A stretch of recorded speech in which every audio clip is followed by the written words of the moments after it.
My name is Lucy, and I'm 31 years old. If someone asked me whether I ever had big dreams in life, the answer would be yes. I used to want to be a singer, someone who could stand on stage and make the entire room fall silent to listen to every note. But reality quickly woke me up. After graduating from college, I started working as a credit officer at a small bank in Raleigh, North Carolina. It wasn't my dream job, but at least it was stable and helped me pay off my student loans. I met Nathan at a college reunion party hosted by one of my friends. He was a close friend of hers, and we were paired up for a celebrity guessing game. He had an easy laugh, a charming way of speaking, and most importantly, he understood the dream I had set aside. Turns out, Nathan had also once pursued the arts. He had been part of a dance crew throughout college, but eventually chose a business path to meet his family's expectations. We started dating just a few weeks after that party. My mom kept asking when I would finally settle down and when she'd have a grandchild to hold. And even though I wasn't entirely ready for marriage, I softened. Nathan doted on me, at least in the beginning.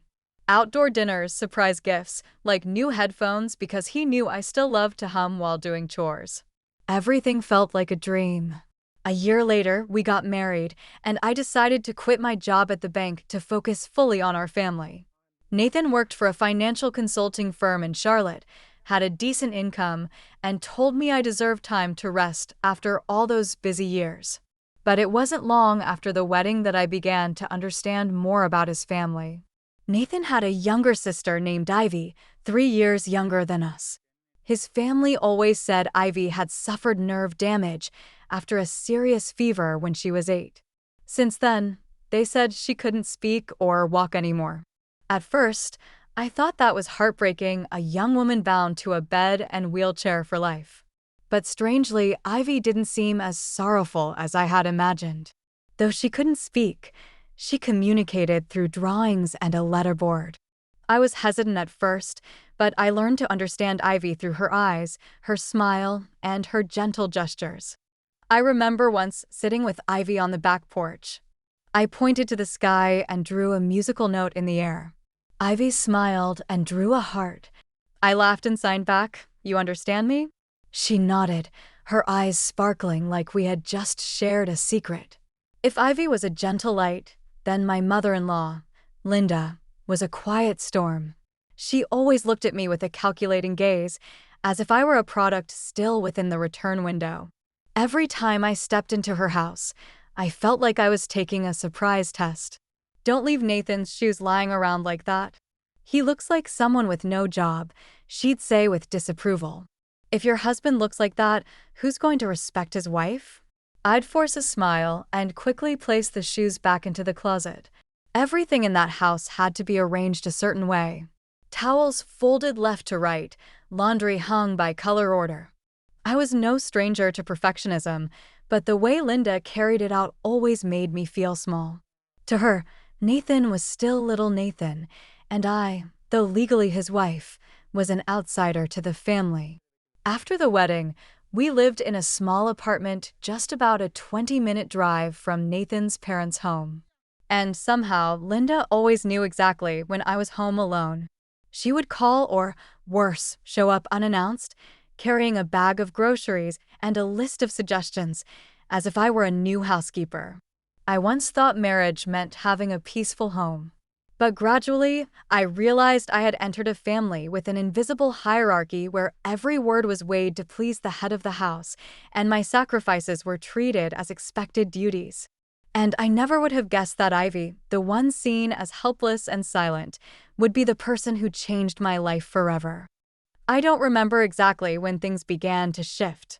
Maybe it was a few months after our first anniversary when Nathan no longer smiled as I handed him his morning coffee, or when he stopped texting to ask if I'd had lunch. The little things that once made me feel loved suddenly disappeared. Nathan started coming home late more often, blaming long meetings or saying, "The boss needed me to stay and review documents."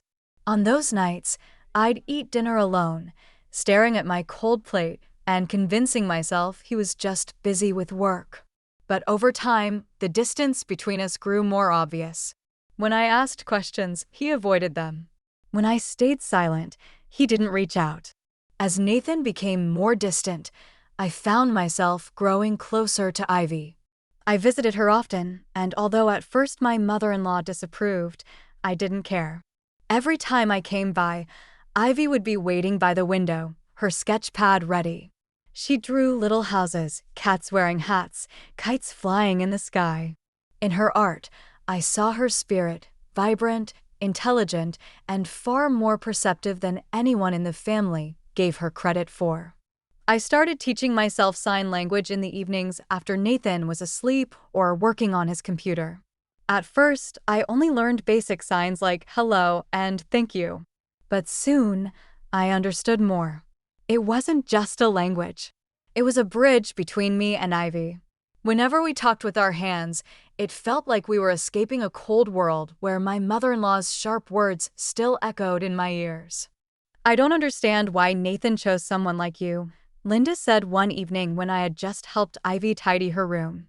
"Ivy might like you, but that doesn't mean I have to."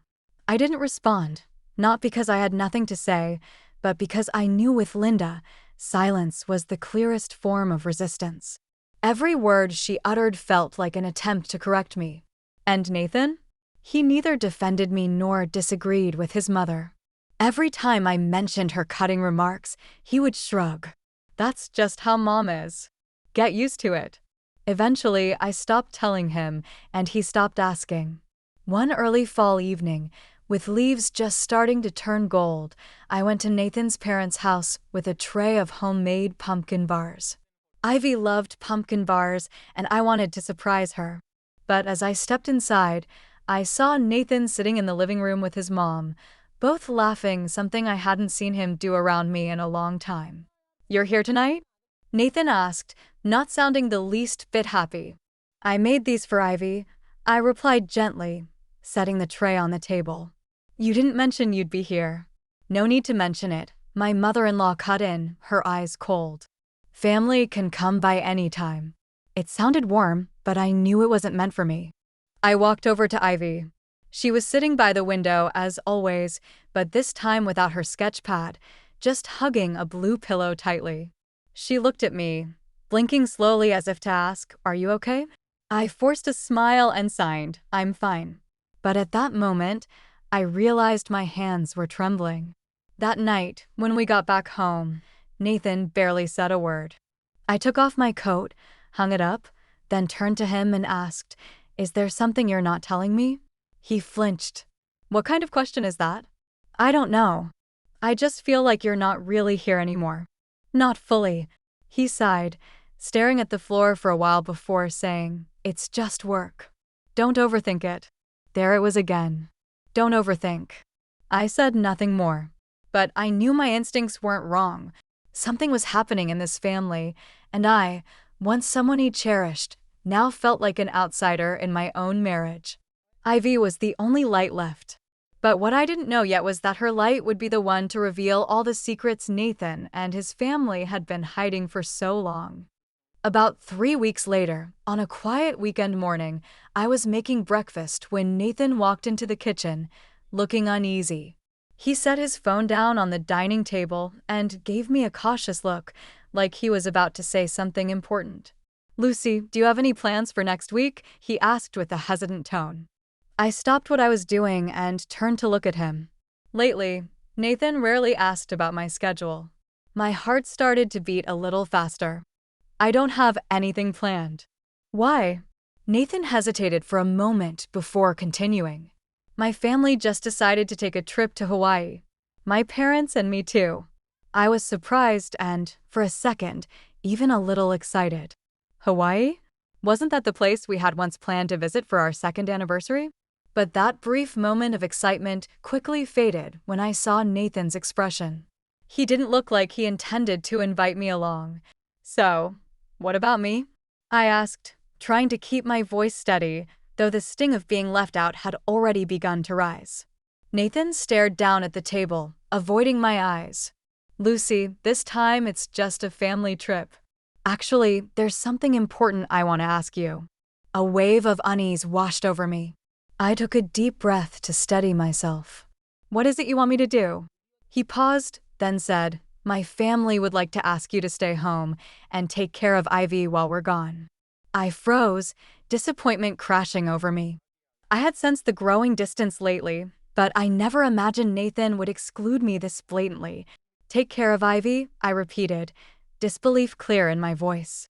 Why not bring her along? Nathan sighed. Mom said it would be too difficult for Ivy to travel that far. Plus, she thinks you're the best person to care for her. You're close to Ivy, right? He said that last part carefully, as if trying to back me into a corner, make it impossible to say no in front of his mom. And right then, the doorbell rang. I hadn't even moved yet when Nathan walked quickly to answer it. A minute later, my mother-in-law, Linda, stepped in, wearing her usual stern expression. I believe Nathan already explained everything to you, Lucy, she said, her sharp eyes fixed on me. I stood there in the middle of my small kitchen, feeling a suffocating weight I couldn't shake. Nathan stayed silent beside her. Do you have any objections? She continued, her tone daring me to challenge her. I was boiling inside, but I chose not to show it. Instead, I gave a faint smile and replied softly, masking the deep disappointment rising in me. No, of course not. I'd be happy to take care of Ivy. Linda nodded, clearly satisfied. Good. We can enjoy our vacation knowing Ivy will be well looked after. Nathan turned away, clearly avoiding my gaze. After his mother stepped outside to wait in the car, he came closer and whispered, I'm sorry, Lucy. I didn't mean to put you in a tough spot, but everything's already been arranged. I looked up at him, hiding my emotions, and said quietly, sounds like you made your decision before asking me, didn't you? Nathan went quiet for a moment, then said under his breath, I didn't have a choice. He walked out quickly, leaving me standing in the kitchen, surrounded by silence. I had done everything I could to please this family, and this was what I got in return. Indifference and decisions made without me. And yet, in that moment, I realized one thing. At least I wouldn't have to deal with Linda's scrutiny for the next several days. That afternoon, I went to Nathan's parents' house to see Ivy. She was sitting by the window, her eyes lighting up as soon as she saw me walk in. I sat down beside her and signed gently, I'm going to stay here with you for a few days. Okay. Ivy looked up suddenly, her big eyes blinking as she signed back. They left you behind again. I was startled. It was the first time she used the phrase, left behind. But I nodded, not hiding the truth anymore. Yes, they went to Hawaii. Ivy stared at me for a moment, then signed something that stopped me cold. We have plans, too. They'll be surprised. I stared at her in disbelief. She just smiled, her eyes carrying a mysterious glint I'd never seen before. And that's when I realized maybe Ivy was the one who truly understood the secrets this family had been hiding, and what she was about to reveal would show me that being left behind this time might actually be the opportunity one never saw coming. The next morning, I opened the living room curtains at my in-laws' house. Warm spring sunlight poured through the window, softening the space. The house was unusually quiet. Nathan's family had left for the airport early that morning. No more Linda's complaints. No more judgmental stares over how I swept the floor incorrectly. I made a cup of coffee and brought it into Ivy's room like I always did. She was lying on her side, gazing out the window at the lavender bush her mother had planted last year. I knocked softly and entered. I brought coffee. I used the vanilla blend you like. Ivy slowly turned her head. And what happened next flipped my entire world upside down. She pushed herself up to a seated position. I froze in place, eyes wide. It felt like someone had muted all sound in the room. My heart pounded so hard I thought I was dreaming. What are you doing?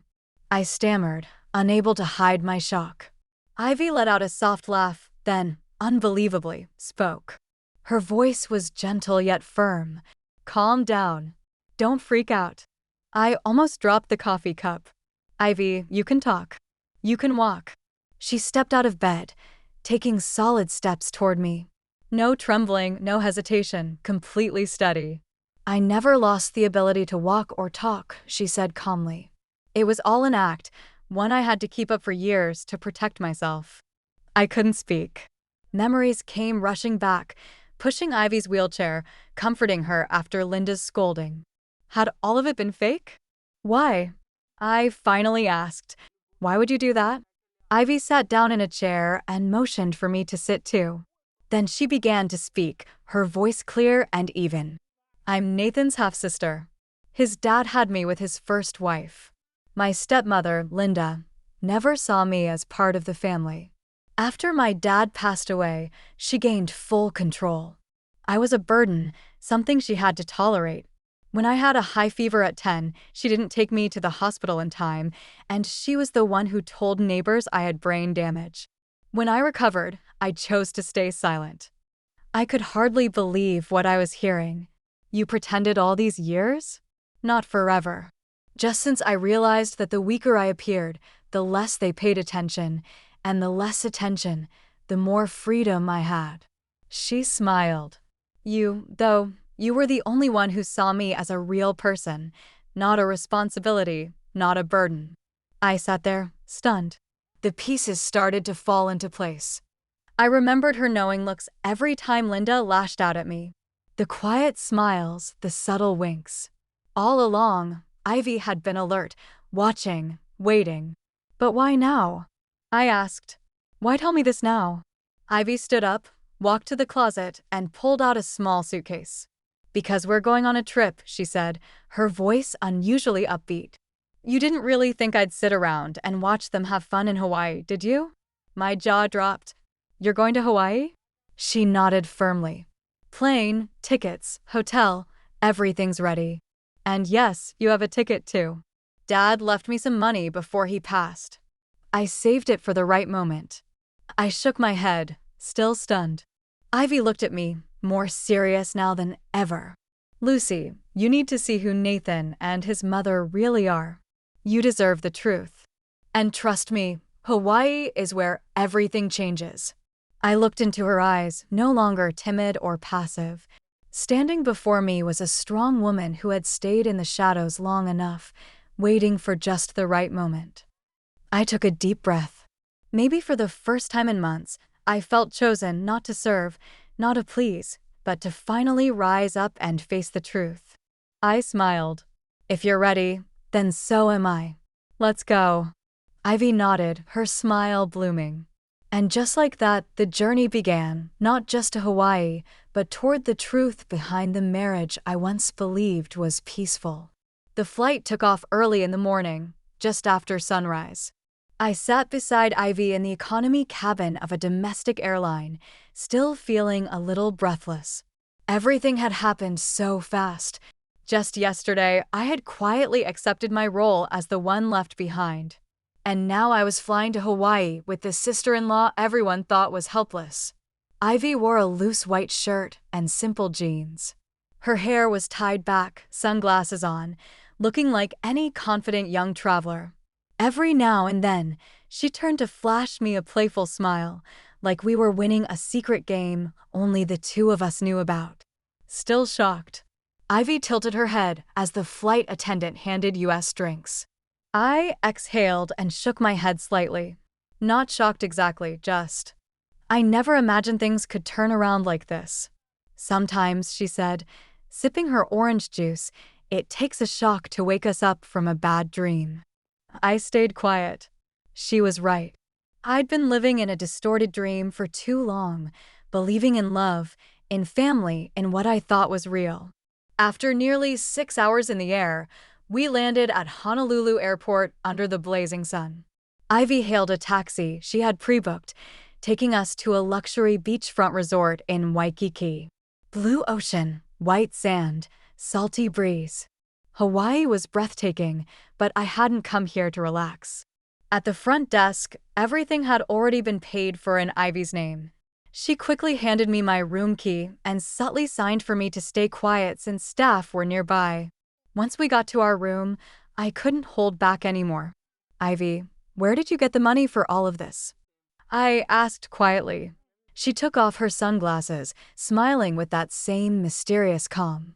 Dad left it for me. I kept it safe, untouched until it really mattered. But your plane ticket, the hotel, the taxi, all of that must have been really expensive. Dad told me to live for myself, and I feel like this is the moment. I nodded, my eyes fixed on the ocean outside the window. Where are we going to see them? Ivy pulled out her phone, opened a restaurant reservation app, and showed it to me. Tonight at 7 p.m. poolside restaurant. His mom booked a table for 6 o'clock, just like their family tour schedule. And you're sure they don't know we're here? Positive. I booked us in the same resort, but a different building. They won't run into us, unless we want them to. We spent the whole day resting in the room, snacking on fruit and crackers. Ivy suggested I try to forget everything for a while, but I couldn't stop thinking about what was coming. I felt like I was stepping into a grand play. Except this time, I wasn't a passive audience member.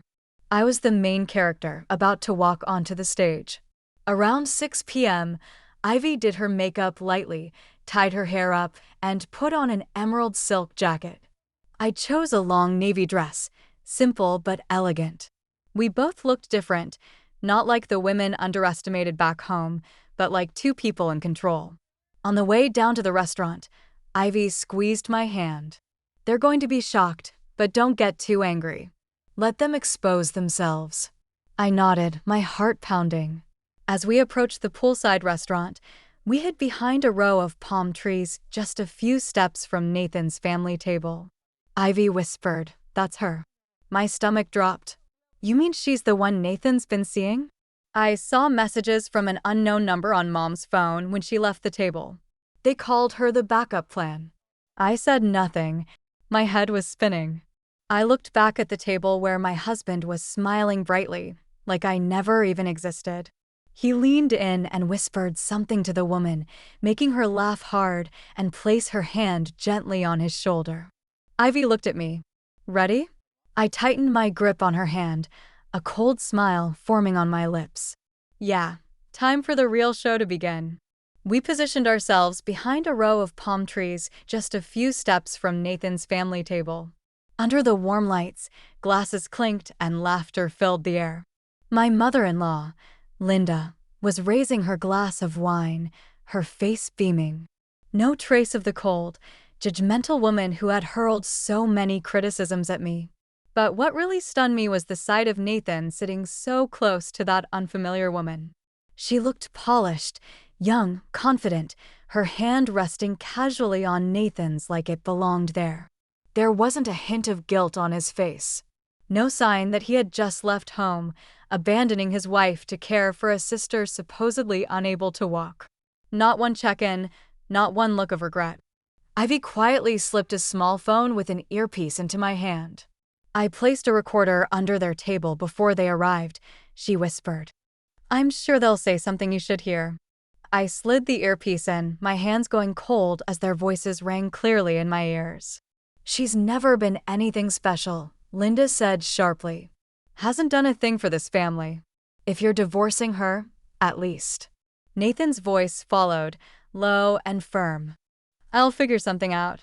Maybe say she's emotionally neglectful. My lawyer says if we play it right, I won't have to give her a dime.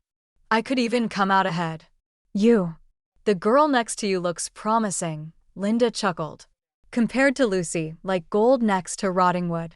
I pulled the earpiece out, my lips pressed into a tight line. Ivy looked at me, not asking, just waiting. I nodded.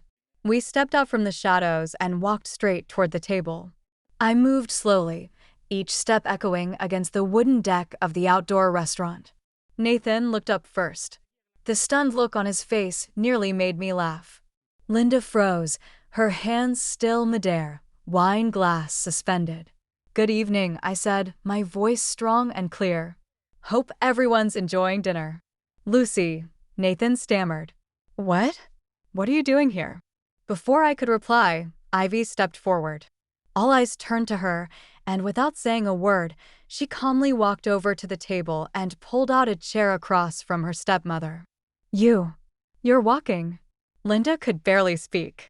I've been walking and talking just fine since last year, Ivy said, her voice soft but icy. You always like to see me as a burden. I just played along to help you live in that illusion." Silence fell over the table. The woman next to Nathan quickly pulled her hand away, her face going pale. I pulled out my phone, opened the voice recording, and hit play on speaker. "If you're divorcing her, at least reclaim the assets." Linda's voice. "Say she's emotionally neglectful." Nathan's voice. Other diners began to notice us. Curious stares turned toward our table. Nathan shot up from his chair, his voice shaking. "What are you doing? Are you seriously trying to humiliate me in public?" I looked him straight in the eye and said, each word sharp and clear, "You've been doing that to me for over a year, just not in public." Linda snapped, "Lucy, we can explain." "No need," I cut her off. "I've heard enough, and I have the proof. I'll be speaking with my lawyer as soon as I get back. This divorce won't be quiet." Nathan rushed toward me, trying to grab my hand, but I stepped back and raised mine to stop him. "And you," I said, my voice colder than ever, "you'd better be ready to face the consequences of your lies." The woman next to him stood up, clearly trying to leave, but Ivy called after her. "You might want to prepare to meet with a lawyer, too. I'm sure you know what you've gotten yourself into." Nathan clenched his fists, his face burning with rage and shame. "You're ruining my life." I laughed, calm and unshaken. "You already did that yourself, Nathan." I just pulled back the curtain. Then I turned and walked away with Ivy, leaving behind the soft lights, expensive wine, and a table full of lies. Nathan ran after us, his footsteps pounding along the stone path. I didn't turn around, but Ivy glanced back at him, her eyes cold as ice. "Lucy, you can't do this," Nathan shouted, his voice cracking, no longer composed. "You're trying to destroy my life." I stopped walking, turned around, and looked straight into the eyes of the man who used to be my husband. "No, Nathan, you did that to yourself. I'm just the one showing the truth. But if the company finds out, I could lose my job." His voice trembled, filled with fear. Standing next to me, Ivy crossed her arms and tilted her head, her tone full of sarcasm. "Oh, then maybe you should have thought about that before taking your mistress on vacation and trash-talking your wife while she was home caring for your paralyzed sister." Nathan turned to her, speechless in shock. I shook my head. "I didn't come here to cause a scene, but you and your mother pushed me past my limit. Now you'll have to deal with the consequences." Right then, the restaurant manager arrived with 2 security staff. One of them spoke politely but firmly. "Excuse me, sir. You're disturbing the other guests. We're going to have to ask you to leave the dining area." Nathan opened his mouth to protest, but when he saw the stares from nearby tables, he fell silent. He let the security team escort him out, looking like someone who had just caused a public scene. I stood still, watching until his figure disappeared behind the glass doors. As for Linda, she didn't say a word the entire time.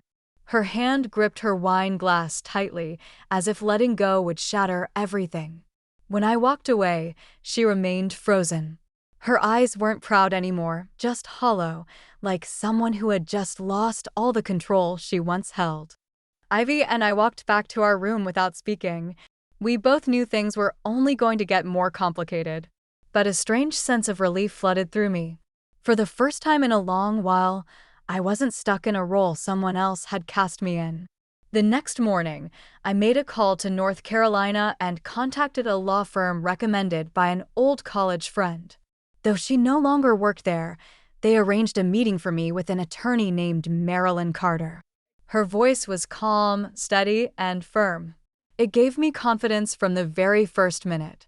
I told her everything, the cold marriage, the blatant betrayal, the voice recording, and how Nathan took another woman on vacation while leaving me to care for Ivy. I didn't leave out a single detail. Marilyn nodded. "You're entitled to file for divorce with clear evidence of infidelity. And given your husband's job status, we can also request post-divorce financial support. If that woman had a romantic relationship with him during the marriage, you can file a third-party interference claim against her as well." I paused, then said firmly, I want to do everything legally possible to seek justice. We'll take care of the rest, Marilyn said with a reassuring smile. And trust me, you're not alone in this.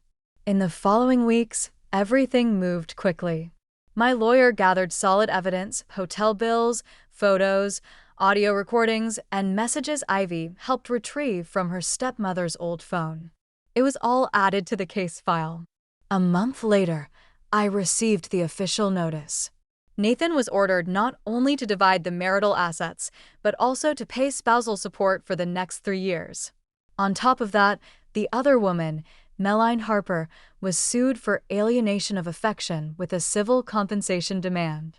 When the first payment hit my account, I looked at the number on the screen and didn't feel triumphant. Instead, I felt like I'd reclaimed my voice not because of the money, but because, finally, no one else could define my worth. Ivy handed me a glass of non-alcoholic apple cider, her smile glowing. Congratulations. No one can ignore you anymore. We clinked glasses, and the smile on my face felt as soft and steady as the ocean breeze that day. 3 months have passed since the court ruling, and my life looks completely different now. The small apartment I once rented while living with Nathan has been replaced by a top-floor unit overlooking Poland Park in downtown Raleigh. I moved closer to my old college, like I was hitting the reset button, but this time with a heart no longer afraid. I returned to finance, but now I work as an independent consultant. I choose the projects I enjoy, work with clients I respect, and most importantly, I have the power to say no to anyone who makes me feel unsafe. No more manipulation through fake words, belittling looks, or cold indifference like Nathan and his mother once used on me. I still stay close with Ivy. After everything, we're not just former sisters-in-law. We're survivors, women who chose to rise instead of settle. Ivy moved in with a close friend in Asheville and finally started the graphic design course she'd always dreamed of. She once said, "You were the first person who believed in me enough for me to live honestly." I smiled. Her bravery had lit a fire in me, too. One quiet weekend afternoon, while I was tending to my balcony plants, the doorbell rang. I was a little surprised. I wasn't expecting anyone. When I opened the door, I saw Nathan and Linda. Both of them looked nothing like I remembered, gaunt, dark circles under their eyes, clothes worn out. Linda no longer carried her powerful presence. Instead, she looked drained. "Lucy," Nathan spoke first, his voice weak. "I know this is unexpected, but could you help us?" I stood silent, not inviting them in, not saying a word. He went on. "I lost my job. After the lawsuit, they let me go without pay. Melanie, she left me when she found out I had nothing. And my mom, my dad, walked out on her. She's out of money. It's just us now." I looked at Linda. She lowered her head, something I don't think she'd ever done before. "Lucy, I was wrong. So wrong. But I have no one else now. I just hope you can help us through this." The silence lingered. Only the wind rustled through the trees outside. I tilted my head slightly, then spoke slowly. "Funny. I once begged the two of you for just a little kindness. And now it's your turn." "Lucy, I know you hate me," Nathan stammered. "But I've realized my mistakes. I truly have. Just a little help." I cut in.